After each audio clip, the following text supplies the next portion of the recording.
salut mes frères et sœurs. Ça va bien? Ok. Alpha, Oméga. À quel moment de la messe pascale qu'on entend le prêtre dire ces mots-là, ces deux mots-là? À la veillée pascale, à quel moment?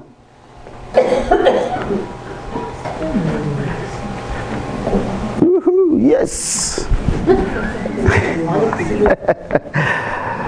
Yes! Bon, devoir. C'est une question piège. Voilà. Nous allons à la messe tous, non? À Pâques, est-ce que nous allons à la messe? Oui. Oui, une fois par année. Vous voyez déjà? Oui, c'est vrai. Vous voyez déjà que ça change. Et pourtant, nous allons à Pâques. Nous allons à la messe à Pâques. Mais ce que nous allons entendre ce soir, c'est peut-être la même chose que nous entendons, mais sous une autre forme, qui va nous apparaître beaucoup plus simple à accueillir. Amen. Donc ça vous dit vraiment rien, ces deux mots-là, alpha et oméga. Non, vous me niaisez là, hein? Non. C'est vrai? Ok. C'est lorsque le prêtre il veut bénir le cierge, ça s'appelle une cierge ou un cierge? Le cierge pascal. Et à ces moments-là, c'est même écrit. Il passe, il dit tu es alpha et l'oméga.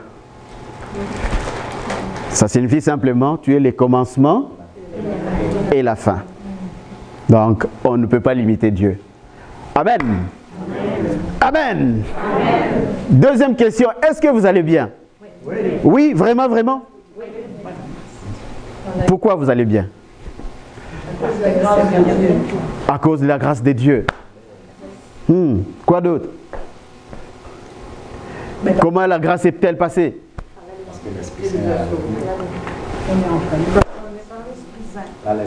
Par l'Esprit Saint.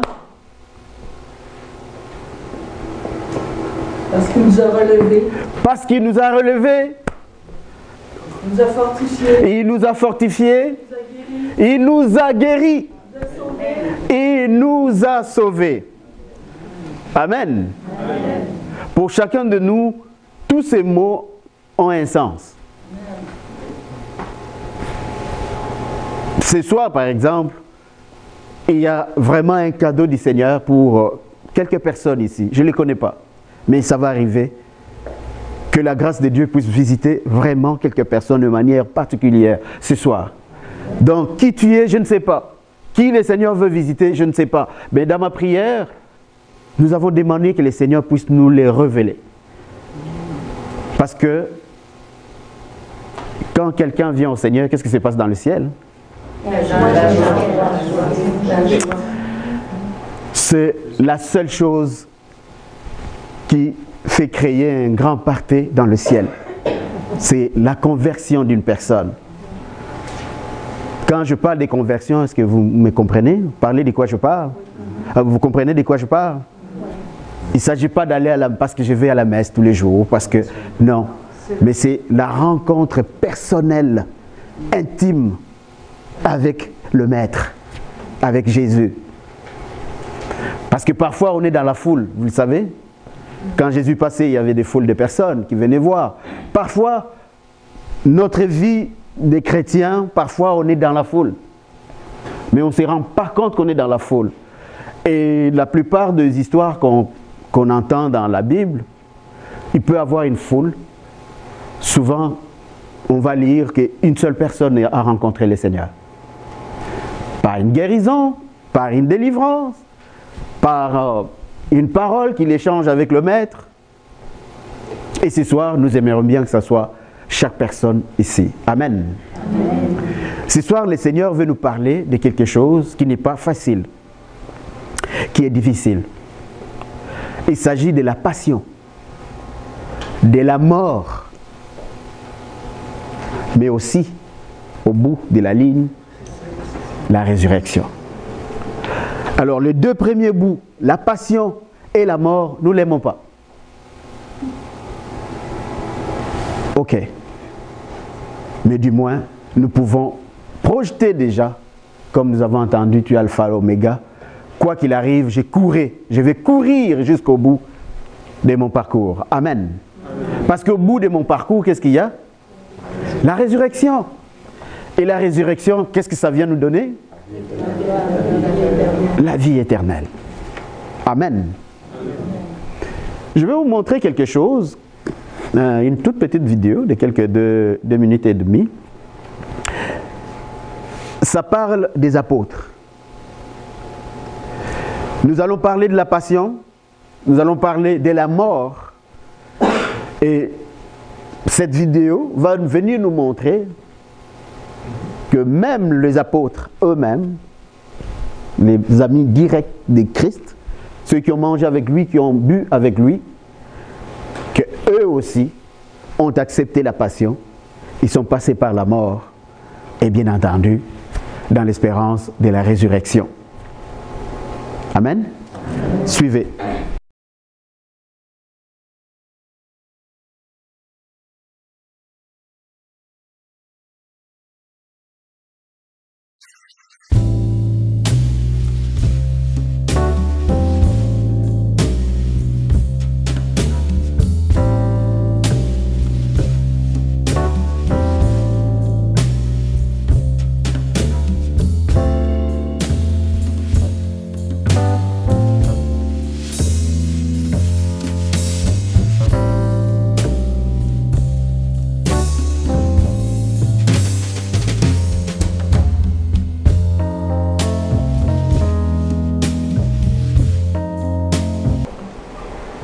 Comment est-ce que c'est possible? Comment est-ce que le Seigneur peut laisser faire des choses comme ça?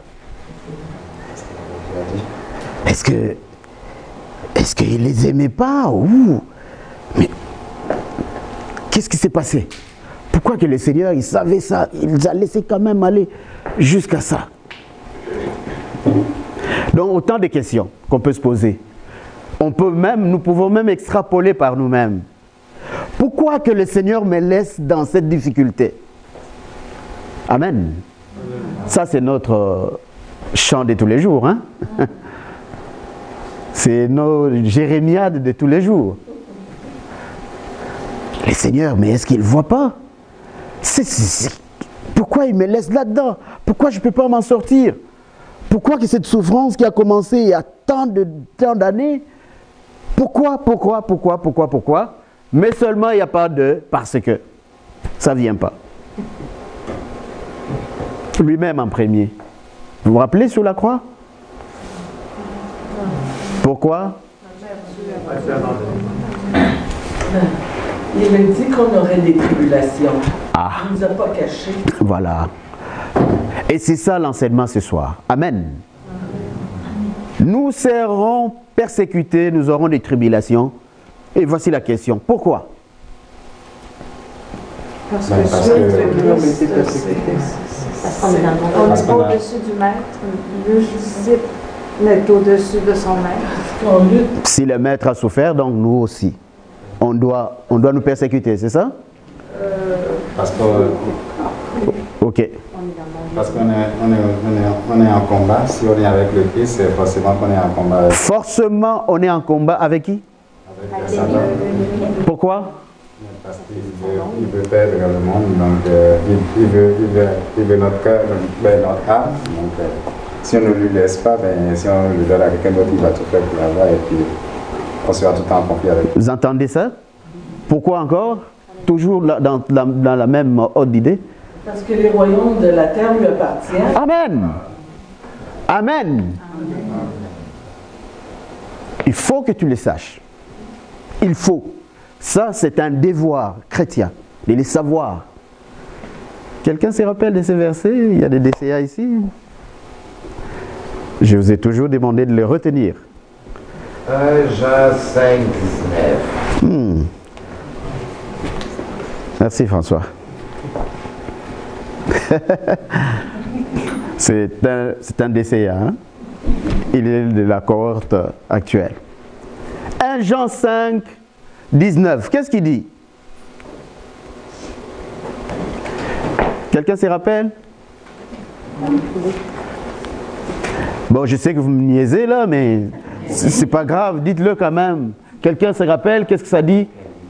Nous savons que nous sommes de Dieu, mais le monde entier gît sous l'empire du mauvais. Ah. Nous savons que nous appartenons à Dieu, mais que le monde entier est sous les pouvoirs de Satan, du diable, c'est-à-dire du menteur. Amen. Donc, tant que tu ne fais pas ce que le maître de ces mondes te commande à faire, donc tu ne seras pas en paix. C'est de là que viennent tes souffrances. La douleur qui est en train de te traîner à terre, c'est de là que ça vient. Parce que tu as fait le choix. Tu as obéi au maître. Et si tu obéis à Jésus-Christ, ce qui va arriver, c'est cela. Ce soir, tous ces paquets de choses qui peuvent t'arriver, qui nous arrivent, qui m'arrivent même à moi, ce soir, nous allons prendre ces paquets, peu importe la douleur que tu vis, la souffrance que tu vis, pour l'utiliser comme véhicule pour rentrer dans la passion du Christ. Est-ce que vous voyez la démarche? Ce soir, tout ce que tu as comme problème, tout ce que tu as comme douleur, tout ce que tu as comme souffrance, nous allons arrêter avec les pourquoi pour aller avec, pour nous présenter avec ici devant le Seigneur. Et lui, il va nous montrer le chemin de la passion avec. Autrement dit, nous allons utiliser nos souffrances, nous allons utiliser nos déboires, toutes sortes de problèmes que nous avons qui viennent nous traumatiser pour vivre la passion avec le Christ. Est-ce que c'est un peu clair? Nous saisissons? Ce qui veut dire, c'est simplement c'est ceci. Est-ce que tu veux sortir de ta misère? Est-ce que tu veux sortir des problèmes qui te traumatisent? Est-ce que tu veux sortir de toutes ces choses que tu ne veux pas? La passion est le meilleur véhicule qui nous amène à cette sortie. Comment? Je le répète, c'est en le prenant et les temps de la passion, de les vivre. À travers cette souffrance, nous vivons la souffrance du Christ. Et quand vient l'étape de la mort, c'est quand que nous célébrons la mort du Christ? Vendredi Saint. Tous les cortèges de problèmes que tu traînes, c'est censé, toi, mourir vis-à-vis de ces problèmes. Est-ce que vous voyez le démarche? Et quand viendra le temps de Pâques, la résurrection, c'est quand ça? Le dimanche. Bon, souvent, les cultures ont tellement changé que parfois on les fait samedi soir. C'est déjà la résurrection. Nous ressuscitons avec le Christ. Ce qui veut dire, est-ce que vous voyez ce qui s'est passé? Qu'est-ce qui s'est passé? Nos problèmes sont morts avec nous. Quand tu es malade, quand une personne est malade et qu'il a meurt de cette maladie, qu'est-ce qui se passe de cette personne et de la maladie? La maladie est guérie. À un moment, la maladie n'a plus d'emprise. Vous avez entendu? Quand quelqu'un est malade et qu'il meurt de cette maladie, qu'est-ce qui se passe? Qu'est-ce qui arrive à cette personne et à la maladie? Donc, le deux meurt. Vous me saisissez? Mais pour nous, notre démarche, c'est que c'est un passage, cette mort-là, vers où? Vers la résurrection. Donc, nous sommes censés ressusciter, c'est-à-dire au lendemain de la mort de Jésus-Christ, le matin de Pâques, tu es censé retrouver une nouvelle vie sans les paquets de choses que tu avais avant. C'est cela la démarche que nous utilisons ce soir, pour comprendre la passion, la mort et la résurrection qui nous attend au bout.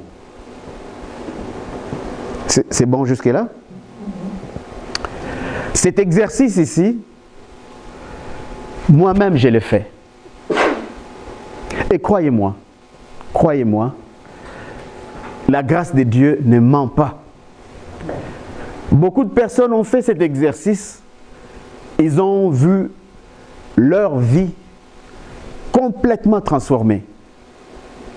Parce que ce qui se passe dans le fond, dans la passion et dans la mort, c'est physique, nous les voyons. Vous êtes d'accord? Ça c'est physique. Mais ce qui va se passer à la résurrection, c'est spirituel. C'est par la foi qu'on les saisit. C'est la même chose d'aller vivre la passion avec tous les bagages que tu as, les problèmes.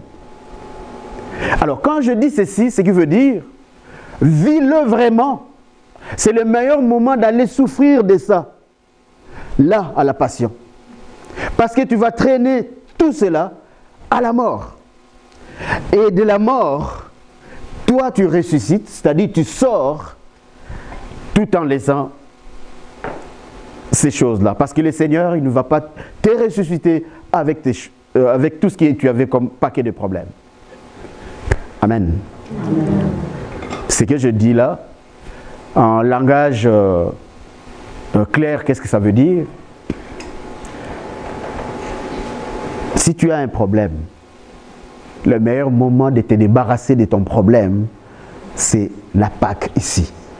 Tu as vécu des Pâques, plusieurs Pâques, tu as vécu toutes sortes de choses, c'est bon.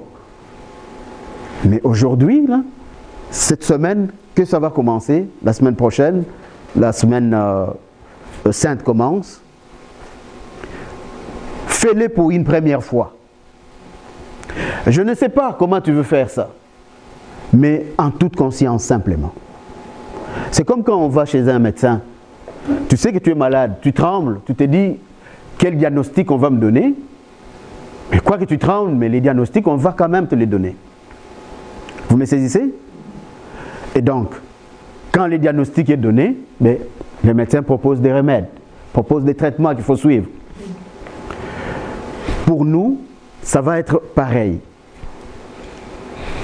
Tous ces temps que tu avais, tous ces problèmes qui te font souffrir et que tu as des douleurs, tous ces temps passés, déconsidère-le. N'aie pas peur. Va aller le chercher, ces problèmes-là. Peut-être que tu l'as enfoui, tu l'as repoussé là, pour que tu te sentes quand même bien. Mais là, c'est le meilleur moment d'aller le chercher et de le vivre vraiment. D'en souffrir avec le Christ. Avec le Christ. C'est lui qui veut être mon disciple.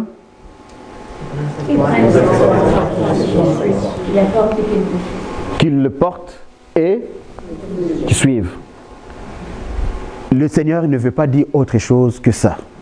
La croix, c'est cette difficulté, c'est cette souffrance que tu traînes. La croix pour toi, c'est ces problèmes que tu ne trouves, pour lesquels tu ne trouves pas de solution. La croix pour toi, c'est cette maladie qui ne s'en va toujours pas. Tu as fait prier sur toi, tu as prié, tu as demandé, tu as supplié, tu as pris tous les traitements qu'il faut pour que tu puisses t'en sortir, mais tu es encore dedans. Mais le Seigneur dit, c'est moi qui ai le dernier mot. Amen. Amen. Pas moi, frère Peter. C'est le Seigneur qui dit que c'est lui, le Seigneur, qui a le dernier mot. C'est comme on a entendu dans les chants. Peu importe ce que les gens peuvent penser, moi je m'en fous de tout ça. Tout ce que je sais, c'est je suis focalisé vers celui qui m'a dit qu'il en soit selon ta volonté ou selon ta foi. Vous vous rappelez, c'est comme ça que le Seigneur guérit des personnes. La plupart des personnes, des histoires de guérison que nous connaissons dans la Bible, le Seigneur dit que ta foi Ou ta foi t'a sauvé. Donc, j'aime ça extrapoler pour dire, c'est comme si le Seigneur te dit, tu vois, c'est même pas moi qui t'a guéri, c'est ta propre foi qui t'a guéri. Et c'est à ça que nous allons nous atteler. Pourquoi on peut faire ceci? Luc 22, 19, 20. Vivre la passion, la mort et la résurrection du Christ, ce n'est pas facultatif. Ce n'est pas que si tu veux. Non, c'est vraiment un commandement.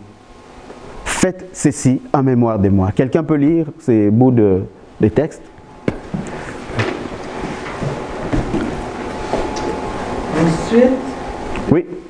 il prit du pain et après avoir rendu grâce, il le rompit Écoutez bien, hein? et leur donna en disant, ceci est mon corps qui est donné pour vous. Faites ceci en mémoire de moi. Il prit de même la coupe après le souper et la leur donna en disant, cette coupe est la nouvelle alliance en mon sang qui est répandue pour vous. Parole du Seigneur. Suivant, Claudette. Ce que nous venons d'entendre dans ces deux versets ici, nous entendons ça souvent. Où est-ce que nous entendons ça? À la messe. À quelle partie de la messe? À la consécration. Il y a là-dedans, dans les textes que nous venons d'écouter, et ce que nous entendons chaque fois quand le prêtre va faire la consécration, il y a deux choses importantes qui sont là-dedans. Les corps brisés, les sangs versés. Ceci, dans la version que nous avons entendue, ceci est mon corps livré pour vous, donné pour vous. Donné, livré, brisé. Amen. Qu'est-ce qu'on voit déjà là-dedans? Quelqu'un qui donne son corps, qu'est-ce qui se passe? Les sacrifices, la passion, la douleur, la souffrance, toutes sortes de choses difficiles. On parle du corps, c'est-à-dire les 5 sens sont impliqués. On parle du corps, c'est-à-dire c'est un corps qui va souffrir. Un corps pour les donner, que les gens puissent les manger, ben, il faut les découper, il faut le... Vous connaissez la suite? Il faut le briser, il faut le mettre dans de l'eau chaude pour bien le cuire. Amen. Donc physiquement, il se passe quelque chose. C'est important. Physiquement, il se passe quelque chose. Donc le Seigneur, physiquement, il va donner son corps. Et physiquement, il souffre. La passion, là, la passion, c'est une réalité. Il y a un peu longtemps, des gens qui disaient, il y a certains mouvements qui disaient, oh ben le Christ, quand que le moment de la passion est venu, tout ça, lui, n'était plus là. C'était sa carcasse qui était là, mais lui, il n'était plus là. Non, il était là, parce que c'était sa mission. Amen. Il a souffert. Ce type, on l'a arrêté. Je parle des corps physiques. C'est qu'est-ce qu'on a fait de son corps? On l'a arrêté. Donc son corps, on a arrêté son corps. On l'a attaché. On a frappé sur son corps au sang jusqu'à lui arracher la peau. Son corps a été même transpercé sur la croix, vous vous rappelez? Son corps a été crucifié. C'est-à-dire, ses mains, on a mis des gros clous, on l'a mis sur du bois, crucifié. C'est toujours son corps d'abord. Et c'est de ces corps qui dit, je vous les donne. Pourquoi? Sacrifice. Comme sacrifice, pourquoi? Réparation de péché. Pour notre rédemption. Pour nos maladies, parce que c'est par ces blessures que nous sommes guéris. Amen. Donc nous voyons que le corps du Christ souffre physiquement, là, dans la vraie vie, là, souffre. Il y en a qui ont écrit plusieurs choses sur la passion du Christ. Mais le Christ, il a vraiment souffert dans la vraie vie, là. Il est tombé avec sa croix. Son sang a vraiment coulé. C'est ce que nous entendons dans ces deux versets. Ceci est mon corps, ceci est mon sang, versé pour vous. Alors pour que le sang soit versé, parce qu'on entend, ce qu'on entend, c'est la parole le dit, la vie se trouve dans le sang. C'est pour ça que Dieu, il n'acceptait plus les sangs des animaux. Vous connaissez cette histoire, hein? Comment que Dieu a fait pour que son Fils puisse accepter de mourir pour nous. Dieu ne voulait plus les sangs des animaux. Lui-même avait autorisé à son peuple, c'est quel peuple? Les Hébreux, que si quelqu'un a mal fait, qu'il apporte un animal, un prêtre est là pour offrir un sacrifice et cette personne-là a été pardonnée. Mais c'était devenu tellement un style de vie, c'est-à-dire si c'est une colombe qui donne un sacrifice ou c'est un agneau qui donne un sacrifice, ben, je vais aller acheter 4 ou 5 agneaux. Je sais que j'ai mes 5 péchés que je peux aller faire. Donc l'essence du pardon, du sacrifice n'y était plus. C'est pour ça la parole dit que je ne veux plus les sacrifices, ni les holocaustes. Vous connaissez cette partie? Donc, Dieu ne voulait plus des sacrifices, des sangs des animaux, parce que à la fin, ça n'avait plus de valeur. Et c'est là que le Seigneur dit, l'âme qui pêche, c'est l'âme qui meurt. C'est-à-dire, tu as péché, ton sang doit être versé. Mais le Christ, par amour, parce que nous avons été créés par lui, avec lui et en lui, nous le savons, non? C'est quel texte? Comment nous savons que nous avons été créés par le Christ? Oui. Au commencement, il n'y a rien qui soit créé sans lui. La parole, le Christ est la parole de Dieu. Donc nous avons été créés par la parole. Dieu dit, donc c'est le Christ, Dieu dit et la chose fut. Donc, puisque nous avons été créés par lui, le Christ, il dit Seigneur, oui je comprends qu'ils ont mal fait, mais si on les extermine, ils nous ont été créés à notre image. Donc on ne va pas les exterminer. Envoie-moi, je vais prendre sa place, donc la place de chaque pécheur, de chaque pécheresse ici, pour que moi, je vais mourir à sa place. Parce que Dieu a dit, l'âme qui pêche, c'est l'âme qui meurt. Or, même si tu meurs, toi qui as péché, ben, tu n'as pas la chance de voir Dieu. Pourquoi? Mais parce que ton sang est souillé. Donc, il faut les sangs d'un innocent. Plus des animaux, Dieu n'en veut plus. Il faut les sangs de quelqu'un qui est pur.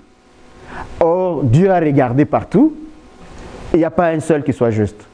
Il n'y a pas un seul qui soit pur. Et Jésus dit, prends-moi, je vais aller prendre la place de cet homme. Afin que moi, je puisse subir, que ce soit mon sang à moi qui puisse être versé pour que lui vive. C'est l'essence de ce verset ici. Que mon sang a été versé pour vous, pour le salut des multitudes. Ces deux mots-là, sang versé, corps brisé. Ça, c'est de la souffrance physique dans la vraie vie.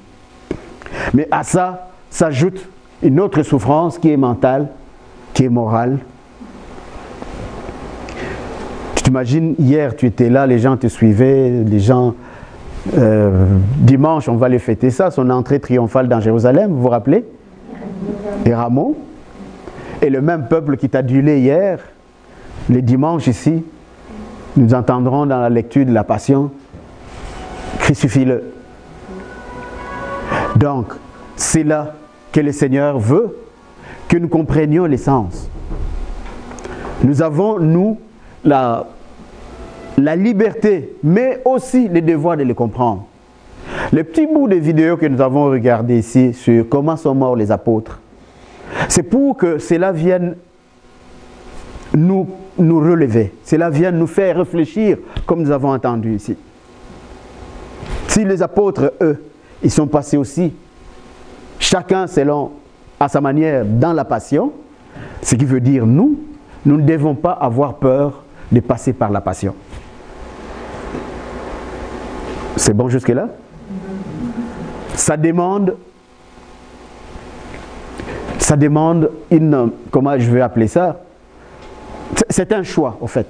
Si tu as choisi de servir le Christ, accepte ta croix, porte-la et suis-le.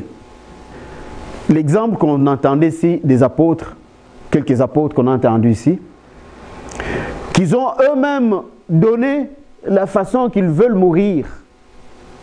Est-ce que vous me saisissez? Ils refusent même de mourir comme le Christ. Le Christ a été crucifié debout. Mais eux, ils ne veulent même pas avoir cet honneur d'être crucifiés debout comme le Christ. Qu'est-ce qu'ils ont demandé? La tête en bas. C'est du courage. Ça prend du courage pour décider ça. Et ces courages-là ne peuvent venir que de notre Dieu. Aujourd'hui, nos souffrances, à cause que nous sommes des chrétiens, c'est cela notre passion. Ce soir, nous parlons de ça. Transforme tes souffrances, apporte tes souffrances, mets-les dans le cortège de la passion du Christ. Tu peux espérer la résurrection. Amen. La mort, nous savons ce que c'est.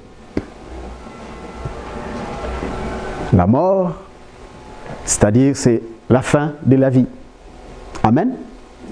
C'est la fin de la vie. Et le Christ, notre Seigneur, était mort. Le Christ, écoutez-moi bien, il était mort pour de vrai là. C'est pas qu'il a trompé un peu la vigilance des soldats pour dire bon je vais feindre comme je meurs là pour qu'il me foute la paix. Non, il est vraiment mort. Comment est-il mort? En remettant son esprit à Dieu. Donc, c'est là que ça vient donner l'essence à ce qu'il avait dit, que ma vie, c'est moi qui la donne. Personne ne me l'enlève. Satan, lui, en le traînant à la croix, Satan était convaincu qu'il était en train de les tuer, vraiment. Finir son affaire. Rappelez-vous qu'il y a longtemps qu'il avait commencé cette démarche d'arrêter le Christ. Il avait commencé quand? Dès sa naissance.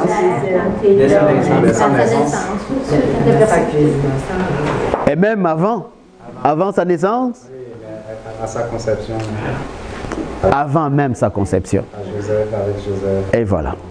Si Joseph avait mis Marie dehors, vous savez ce qui allait se passer? Donc, il n'y aurait pas le Christ qui allait naître par Marie. Donc, l'ennemi a commencé il y a longtemps.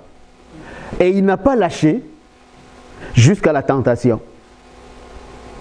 À la tentation, la parole dit qu'il s'est retiré jusqu'au moment qui était prévu, qu'il revienne à la force. Et en ces moments-là, lui, il pensait qu'il était en train de mettre fin, qu'il a gagné. Et croyez-moi, jusqu'à ces moments-là, oui. Pourquoi? Mais parce que le Christ était mort. Le Seigneur était mort. La preuve, c'est qu'ils l'ont pris, ils l'ont enterré dans leur caveau. Ils ont fait tout le rituel que le juif de cette époque faisait pour embaumer un corps, quelqu'un qui est mort. Tout le monde a vu, tous les témoins ont vu. Les militaires, la population, tout le monde a vu. Il y a même un témoin privilégié. Les centurions. Qui d'autre qui était à la mort du Christ? Sa mère. Marie de Magdala, celle qui ne l'avait pas quitté depuis la Galilée, 3 ans, qu'elle est restée dans le groupe pour servir le Seigneur. Jeanne. Jean, l'apôtre Jean. Ok. Mais il y a une Jeanne aussi, la femme de Kouza. Donc, bref, il y a des personnes, des témoins qui sont là, qui l'ont vu mourir. Et d'ailleurs, pour en faire un signe, il y a quelque chose qui s'était passé. C'était quoi? Quand le Christ meurt, qu'est-ce qui se passe?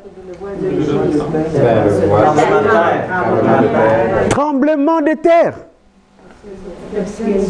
L'obscurité jusqu'à 15 heures. Et là, c'était... La terre a tremblé. Jusqu'à faire dire les centurions qui étaient là, oh, ces gars, il était vraiment le Fils de Dieu. Parce qu'il a crucifié des personnes, il n'avait jamais vu ça. Donc le Christ était mort, c'est vrai. Il était vraiment mort. Amen. La mort.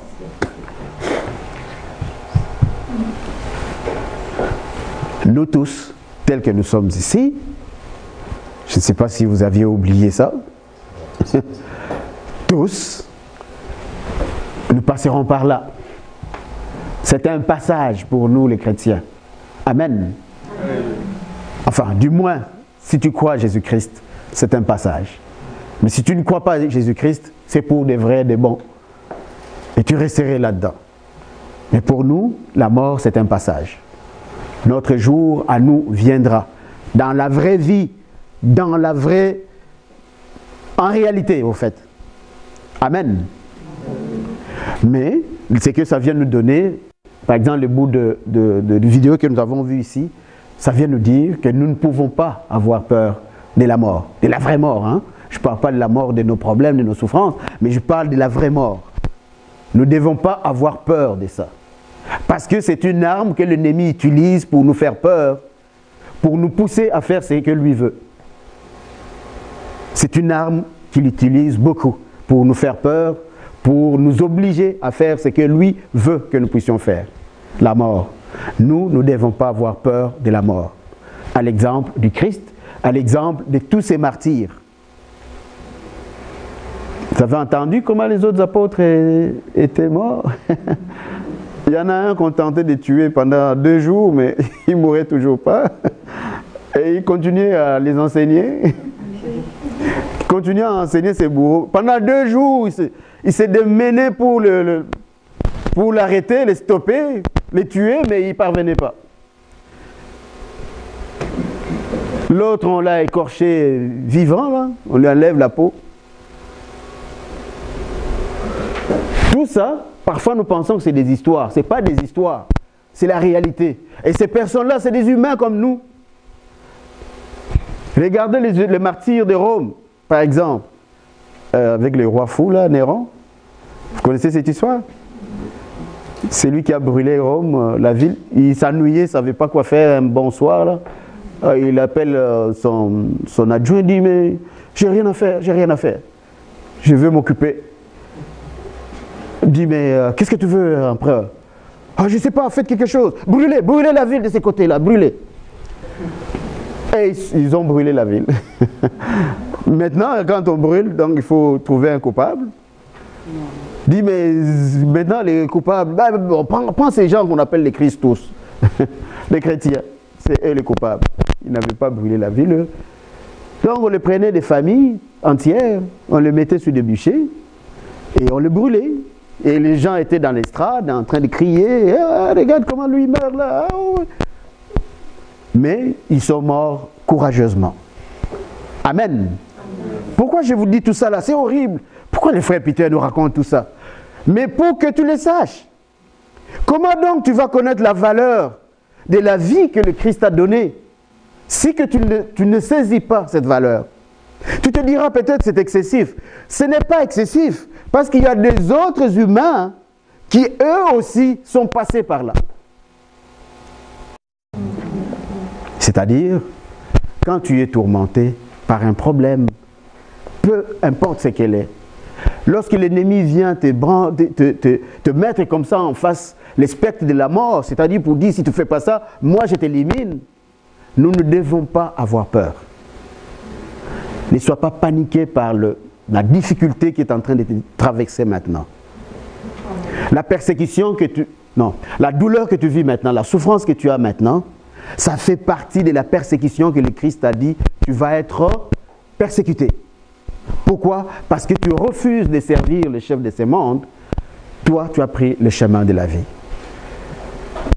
Peut-être que je parle le chinois, mais en français pour traduire, ou en québécois, je vais traduire.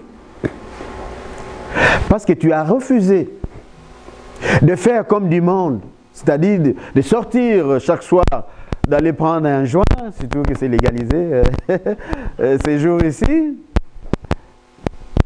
Tu ne veux pas perdre ton temps parce que toi, ton temps, tu le mettes dans la prière, il faut que tu le mettes au service des autres, comme le Seigneur veut. Et voilà, ces gangs d'amis avec qui tu fumais un joint, une fois, 2 fois, 3 fois, tu refuses d'aller avec eux, qu'est-ce qui va se passer? Ils te rejettent. Et c'est une douleur pour toi. Alors c'est ce que l'ennemi vient te faire voir. Du regard, si tu ne viens pas fumer un joint avec nous ce soir-là, c'est fini, on va te rejeter. Et toi, tu as peur de ces mots-là d'être rejeté. Tu es dans la persécution. Mais ce que le Seigneur nous dit ce soir, c'est que n'aie pas peur de ça. Vaut mieux passer par cette persécution-là pour vivre dans la vraie vie. La vie du Seigneur. C'est toute une mort, ça. C'est une passion, te voir rejeter. Tu vas en mourir, certainement. Mais quand tu ressuscites, c'est-à-dire quand tu prends conscience que cela est normal,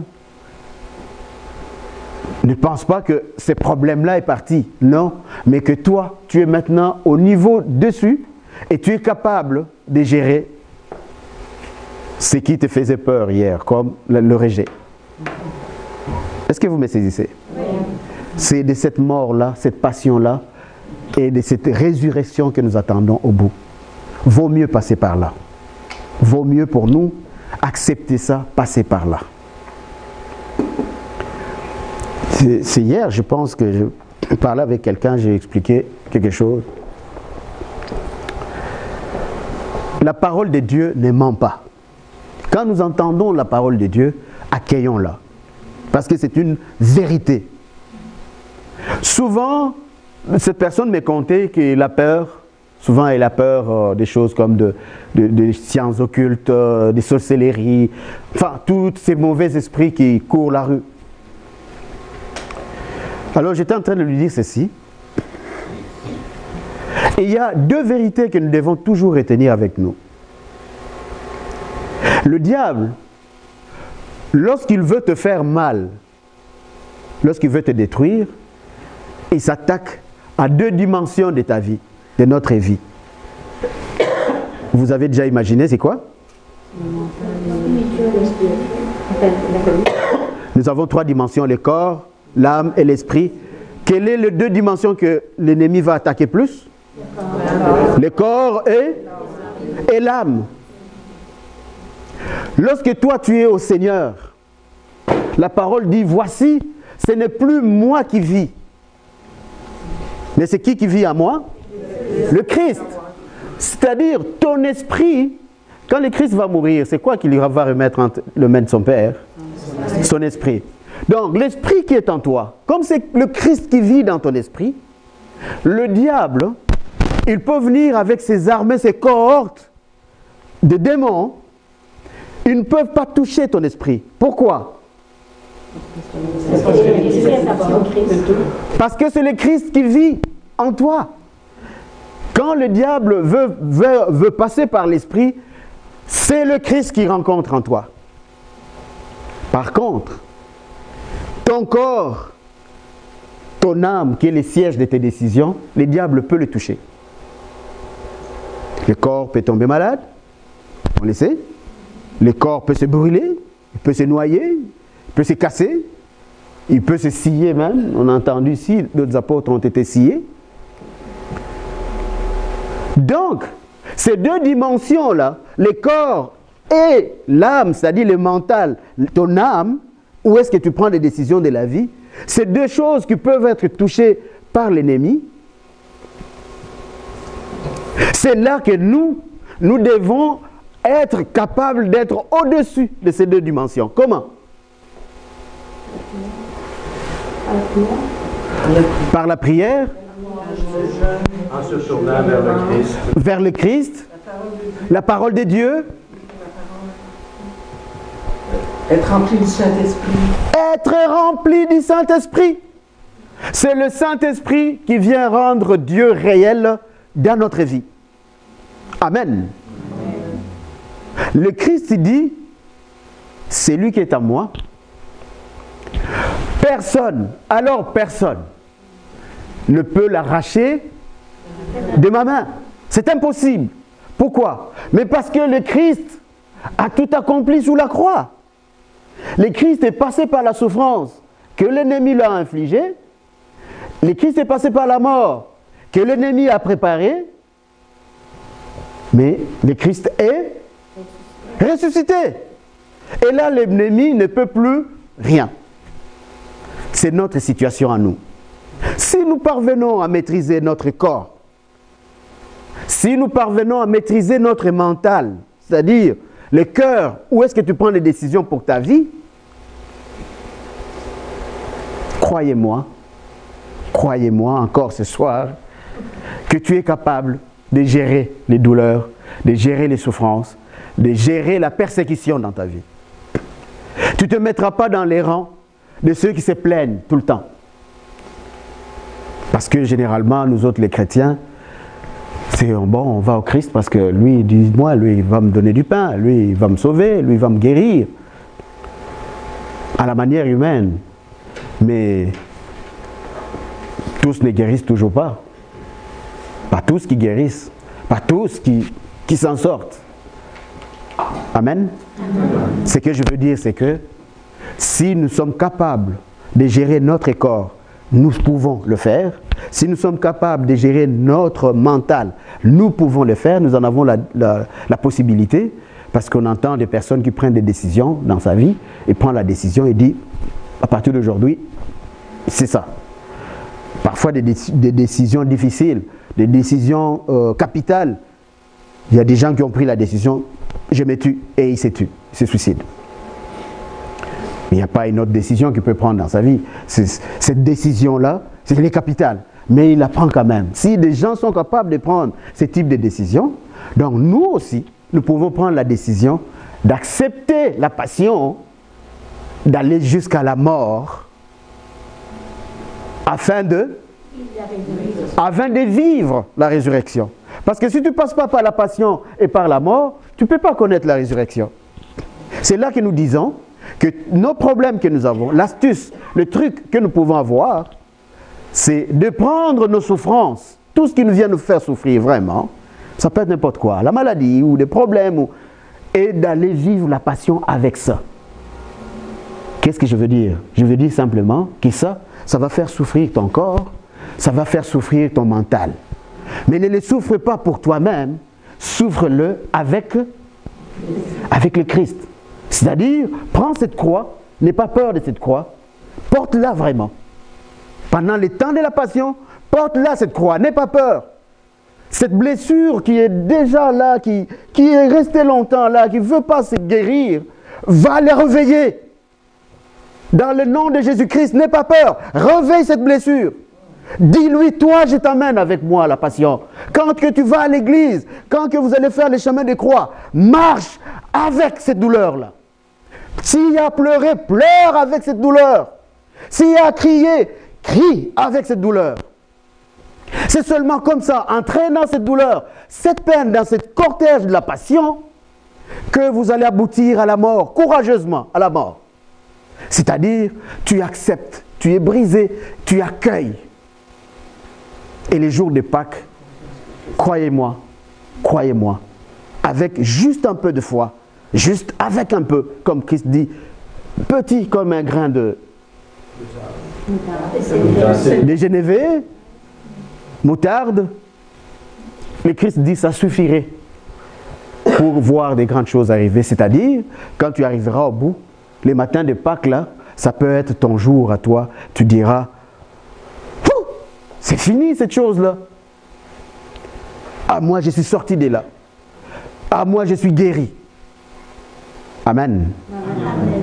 Ne cherche pas à savoir comment tu vas ressusciter, comment tu vas t'en sortir. Personne n'a vu la résurrection. Quand le Christ est ressuscité, personne n'a vu tous ces processus, que maintenant il commence à bouger les doigts, ou il se relève, personne n'a vu. Mais on a vu le Christ ressuscité. C'est important. Et pour faire d'ailleurs un signe, un autre signe, qu'est-ce qui s'est passé à la résurrection le matin? Tremblement des terres encore. Chose qui n'arrivait pas. Donc, le Seigneur est avec nous. Il est capable de faire trembler la terre dans notre situation à nous, afin que tout ce qui était comme fermé, de pierres qui bouchaient nos voies, puisse s'enlever pour qu'à la résurrection, nous puissions vraiment sortir des tombeaux. Sortir de cet endroit où on était enfermés. Amen. Amen. Suivant. Maintenant, il y a une réalité qu'on ne peut pas oublier. C'est le corps du ressuscité. Le corps du ressuscité, il suscite certains sentiments en nous. La peur, l'inquiétude, l'incertitude. Vous connaissez comment le Seigneur, dans la Bible, comment le Seigneur apparaît? Il est apparu à un moment comme un jardinier. Il est apparu comme un fantôme. Vous vous rappelez? Les apôtres, ils voient, ils disent, mais c'est un fantôme. Il apparaît. Il est dans le corps d'un passant. Vous connaissez l'histoire de disciple d'Emmaüs? Il est dans le corps d'un crucifié. Vous vous rappelez cette scène? Avec qui? Saint Thomas. Avec Thomas. Qu'est-ce qu'il lui dit? Mets ton doigt dans mes plaies. Parce qu'il n'a pas cru là. Thomas n'était pas là. Et quand il est venu, bon, il s'est caché, hein. Il n'était pas au refuge où est-ce que tout le monde s'est caché. Il était sorti et quand il revient, ses amis lui disent, Thomas, tu as raté, le maître était ici.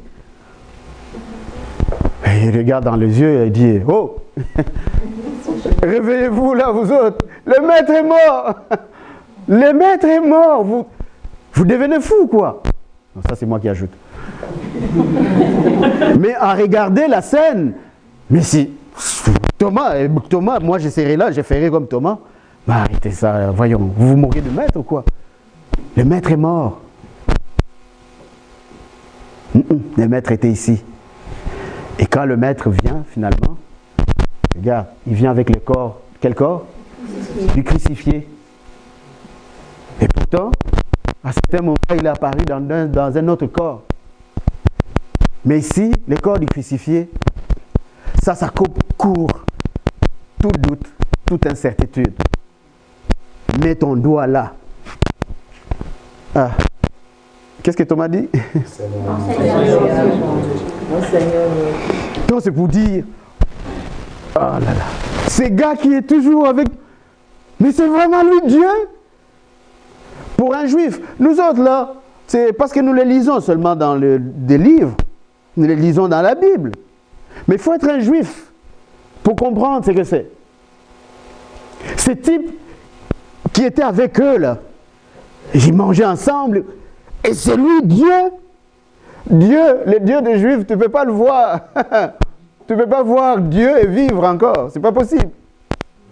Tu ne peux même pas dire son nom. Tu peux même son nom, tu ne peux pas dire. Ça me rappelle la scène de... Alors que David va aller chercher l'arche de l'Alliance. L'arche de l'Alliance. C'était resté dans un village. Alors on va aller les chercher pour les transporter à la ville du roi. Et en chemin, l'arche, vous savez, c'est une espèce de sarcophage là. Qu'est-ce qu'il y avait dedans? Quoi d'autre?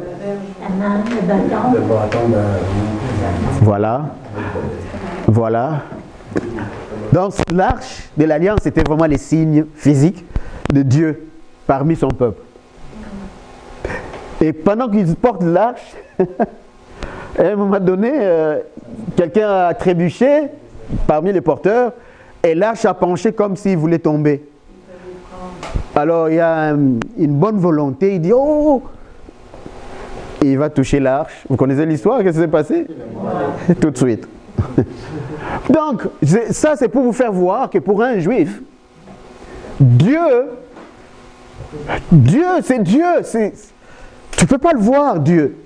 Mais là, c'est que Thomas est en train de dire, vraiment, aujourd'hui, là, je crois vraiment maintenant que ce type, c'est vraiment lui, le Fils de Dieu. C'est vraiment Dieu. C'est pour ça que vous voyez l'évangile des Jean commence. L'évangile des Jean commence comment?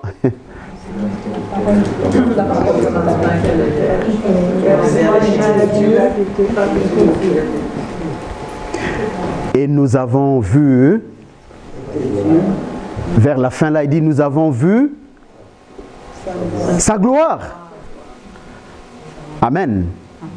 Donc cette partie-là du corps du crucifié, lui, est importante. C'est l'essence de notre croix.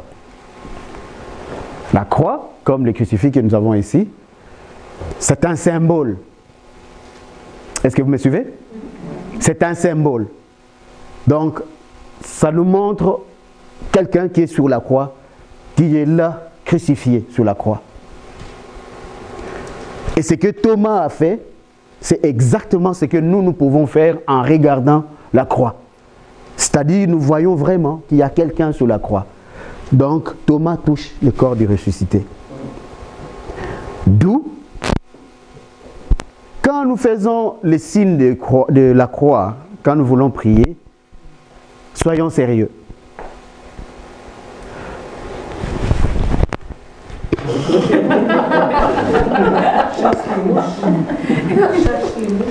Non, c'est à peine que tu as vu quelqu'un a fait quelque chose. Oh. Qu'est-ce que tu as fait?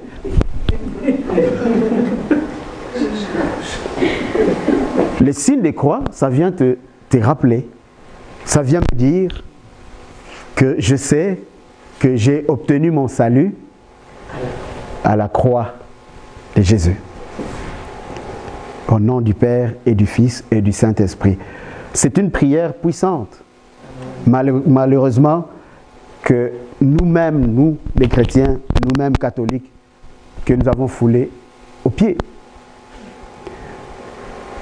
Il y en a qui ne les font même plus.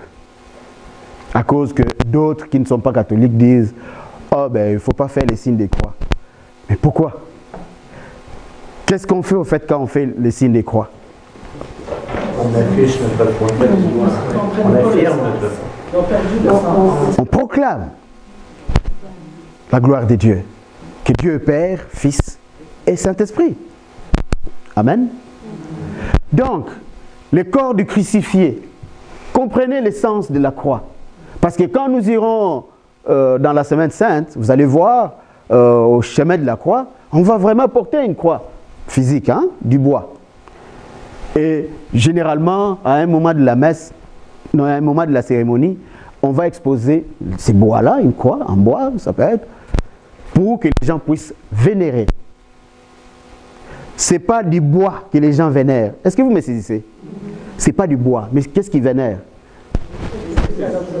Ils vénèrent les sacrifices qui est passé sur la croix. Amen. Les corps mystiques, moi j'appelle ça les corps passe-partout. Les apôtres, ils ont peur, ils sont enfermés. Et puis à un moment donné, le maître est là. Je vous avais mis une version, je crois qu'il est assez loin pour les trouver, une des versions de la résurrection, un des films tournés. J'aime beaucoup ce scénario-là. Les centurions, c'est lui qui était responsable de crucifier Jésus et tout. Lui a vu, Jésus est mort, et on l'a enterré, bon, il est allé témoigner, caché, tout ça, bon, il est mort. Mais après, la résurrection, on commence à dire que ses amis ils disent qu'il est ressuscité. Alors lui, en tant que policier, militaire, romain, prenons-le comme ça, il commence à faire ses enquêtes. Ça, c'est le scénario de ces films. Il fait de ses enquêtes. Il a suivi je crois que c'était les plus bouillants, c'était qui sortait souvent. Pendant que les autres des démarches pour aller chercher la bouffe, des choses comme ça. Alors, les policiers l'ont suivi et il a vu. Hein? Non, Pierre, lui, il ne sort pas, Pierre. Il ne demande pas à Pierre de sortir. Pierre, il tremblait dans son... Donc, bref, quand il va le suivre, il a vu, donc il se cache là. En lui-même, le centurion, il vient, il a vu la porte, où est-ce qu'il est passé, il ouvre la porte. J'aime bien cette scène. Il ouvre la porte, et puis il la referme, et il retourne. J'ai bien vu. Je dis non, j'ai bien vu. Il ouvre la porte. Est-ce que vous voyez la scène? Jésus est là et il discute avec ses amis. Alors lui est perdu, il ne comprend pas. Mais toi, comme dit, mais je t'ai tué. Je t'ai vu mourir. Tu es mort, on t'a enterré. Je connais où se trouve ta tombe. Comment c'est possible que tu es là? Allez chercher cette version-là, c'est vraiment beau. Hein? C'est la résurrection. La résurrection? Ouais. Sur YouTube, tu vas trouver ça certainement. Je dis, mais comment est-ce que c'est possible? Le Christ l'appelle pour dire.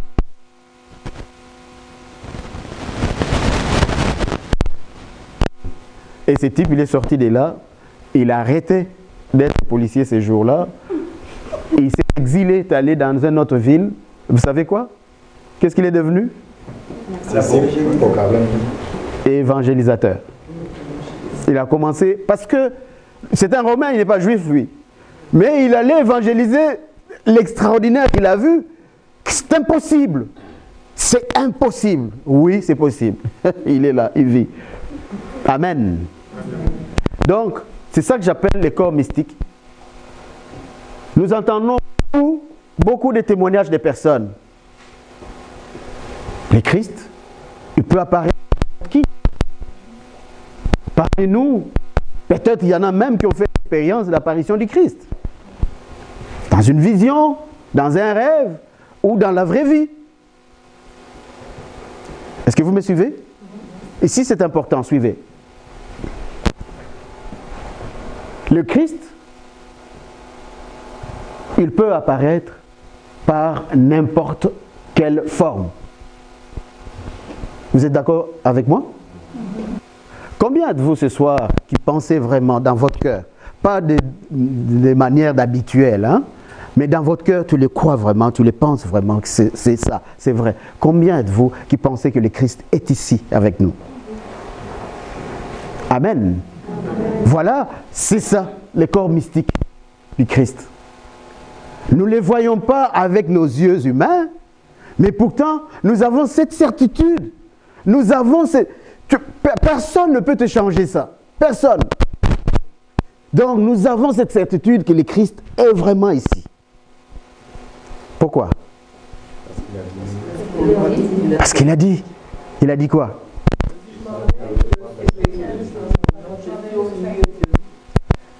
Dis-le encore.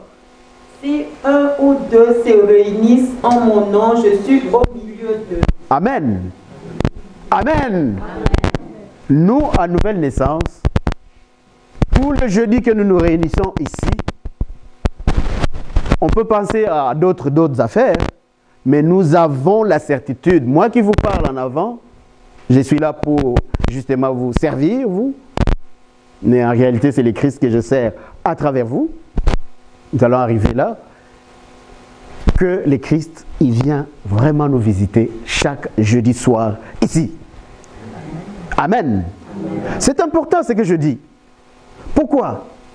Mais ça nous aide à nous de ne pas nous laisser dans le piège de l'ennemi. Aujourd'hui, il y a beaucoup de pièges de l'ennemi. Paul en a parlé, que dans les derniers jours, les gens auront ce qu'on appelle la foi à la carte. Est-ce que vous savez ce que c'est la foi à la carte? Oui, il y a plusieurs religions spirituelles. Ouais. Ah, j'ai entendu. Tu es là. Ah, il paraît que tu es là. Ah, ben il semble que lui vraiment, tu es là. Et après, tu te ramasses. Oh, mais ma situation est encore là. Ma souffrance est encore là. Ma douleur est encore là. Amen. Pourquoi tu vas aller chercher loin ce qui se trouve là? Ce soir, tu es ici. Nous tous, nous disons que le Christ est ici. Donc, si le Christ est ici, si que tu veux obtenir quelque chose du Christ, pensez-vous vraiment intérieurement que le Christ va te le refuser? Non. Amen. Ceci vient nous encourager pour dire, faisons attention aux pièges de l'ennemi. Croyons au corps mystique du Christ. Quelque part, il dit, c'est lui qui reçoit même un plus petit, à mon nom. C'est qui le reçoit? C'est le corps mystique du Christ. C'est lui qui donnera un verre d'eau à une personne parce que je l'ai envoyé ou parce qu'il vient à mon nom. Qu'est-ce que le Christ dit? J'extrapole. Je ne sais pas que je viens commander ça, mais je donne un exemple. Si vous m'accueillez, moi qui suis le serviteur du Christ, à travers vous, c'est qui vous accueille? C'est le Christ que vous recevez. Pas moi, frère Peter. Amen.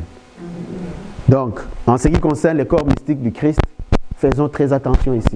Il y a beaucoup de pièges. Le Christ peut apparaître sous plusieurs formes.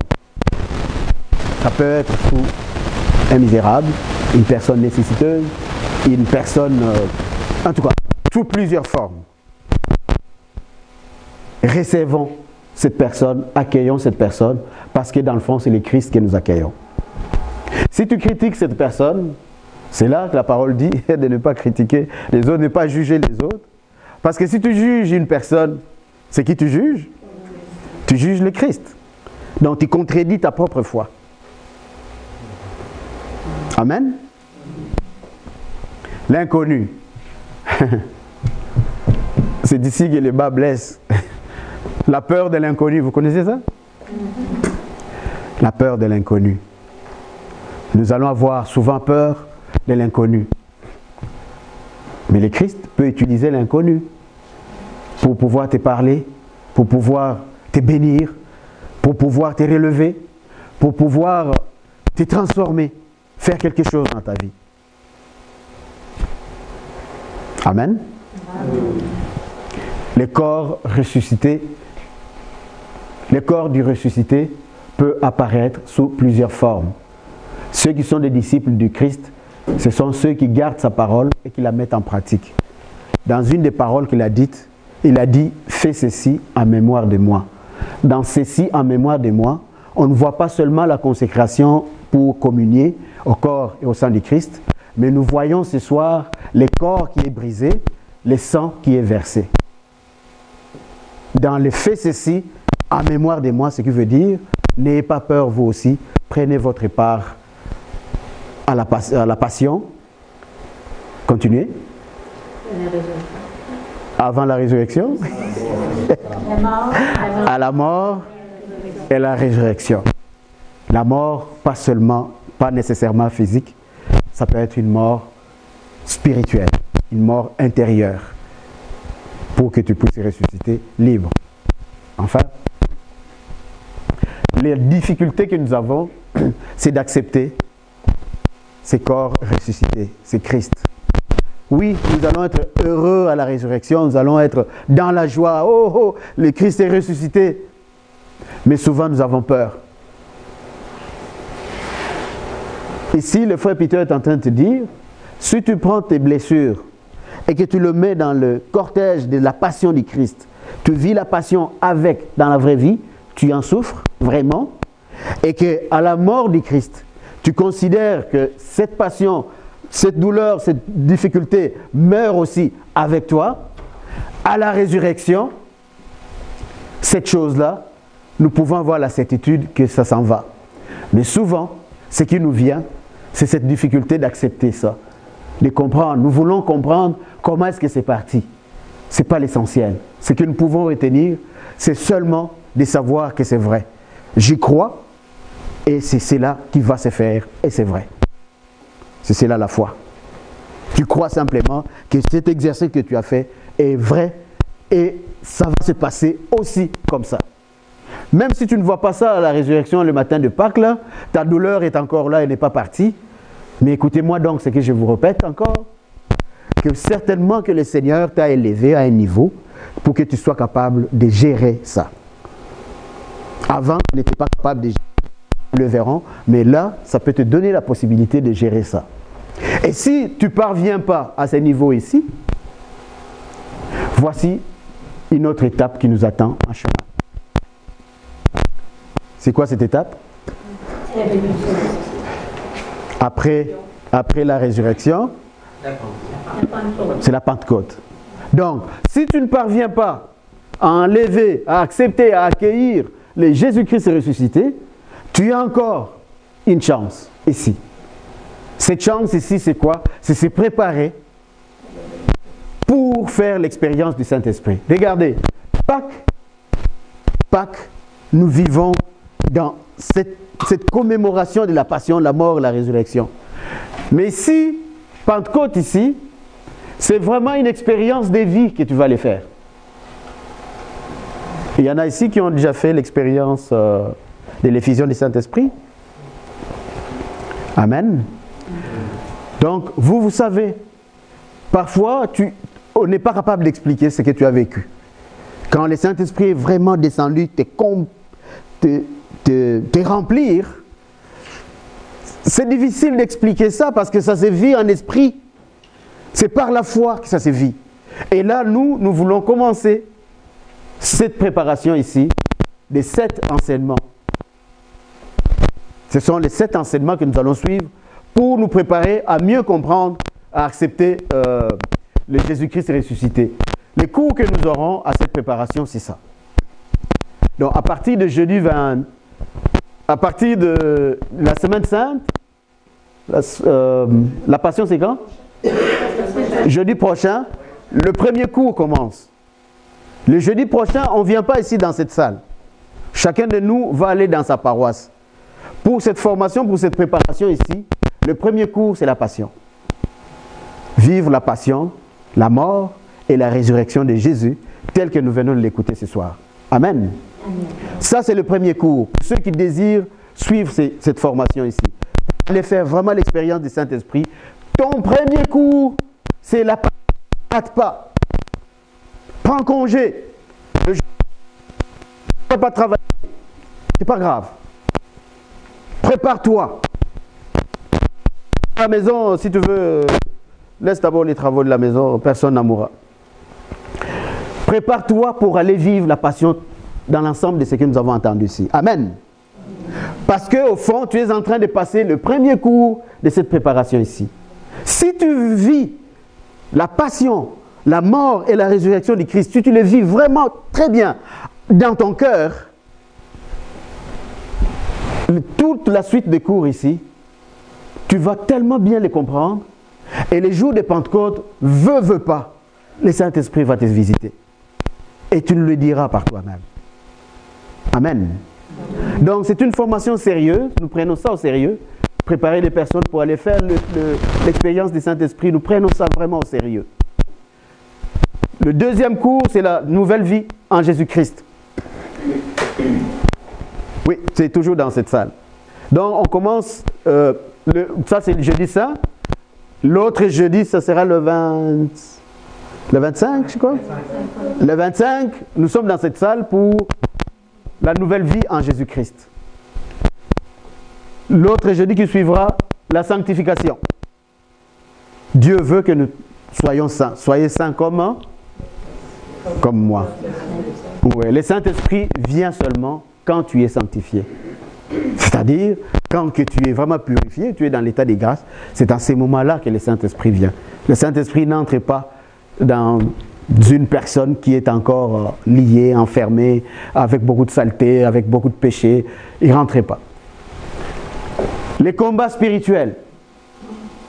Parce que quand tu as vécu tout ça, tu dois être préparé maintenant à faire les combats, à combattre. Nous apprendrons le péché, sa valeur. Qu'est-ce que ça peut venir changer dans ta vraie vie? Les blessures et la guérison intérieure qui s'ensuit. Nous verrons les charismes et la mission du disciple. Oui, tu vas les recevoir, faire l'expérience du Saint-Esprit, c'est bon. Mais qu'est-ce que tu fais avec? C'est là que nous allons apprendre. Qu'est-ce que tu fais lorsque le Saint-Esprit vient dans ta vie? Beaucoup de personnes, c'est ici qu'il s'ouvre. Il a prié beaucoup de temps, il a reçu le Saint-Esprit, mais le Saint-Esprit s'est endormi en lui, en elle, parce qu'il ne sait pas quoi faire.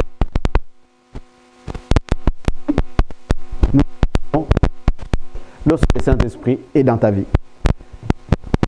Et puis, le dernier cours sera le baptême dans les Saint-Esprit ou l'effusion du Saint-Esprit en soi. Qu'est-ce que ça veut? Comment nous allons vivre? Qu'est-ce que nous pouvons ressentir? C'est quoi qui peut arriver ces jours-là lorsque le Saint-Esprit descend? Donc, ça, on le verra. C'est comme à Pentecôte. À Pentecôte, il est arrivé quelque chose sur les apôtres et les disciples. C'est quoi? Une flamme descendue sur eux. Quoi d'autre? Ils ont commencé à parler en langue. Et donc, ça, ce n'est que quelques signes. Parce qu'il y en a, vous savez, Dieu n'est pas limité. Hein? Dieu peut faire surgir tellement de signes s'il le veut. Et là, nous irons apprendre ce qui peut arriver pour que tu ne sois pas étonné. L'un des signes,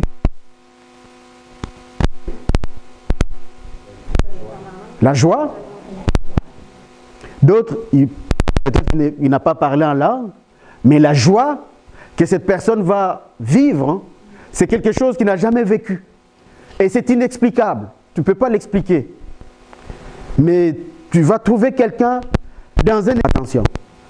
Donc, ne dis pas que ah ben, j'ai déjà suivi ça, moi là, oh, ben, moi là, ça là, moi je connais. Ben, peut-être que tu es en train de rater une grâce. Tu ne sais pas. Peut-être même que quand c'était donné, ces cours-là, tu dis, ah, je l'ai suivi déjà. Peut-être même que tu ne l'avais pas suivi comme tel. Tu n'étais pas là.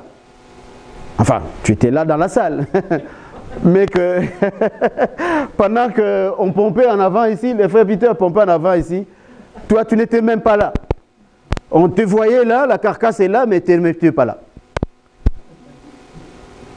Amen. Est-ce qu'il y en a ici qui désireraient suivre la formation, la préparation pour Pentecôte? Juste lever la main pour que je sache à quoi s'y attendre. Amen. Alors comme vous le voyez, c'est une grâce de Dieu. J'aimerais ça que lorsque nous allons commencer la formation, c'est dans la prière que ça peut se passer. Pour une fois, faisons un effort d'amener quelqu'un d'autre. Même la personne qui insulte Dieu, qui n'aime pas même que tu lui parles de Dieu, mets-la en prière. Pendant cette formation-là, ici, essaye encore. Dans la prière toujours. Croyez que notre Seigneur, c'est le Dieu de l'impossible. Il s'agit de son salut. Amen. Donc, gardons ne pas recevoir pour nous-mêmes, mais donnons la possibilité aussi à d'autres personnes, si c'est possible, si le Seigneur nous le permet, de les suivre. Ça peut être notre conjoint, ça peut être notre conjointe, ça peut être une collègue, un ami, une amie, un copain, une copine, ça peut être n'importe qui.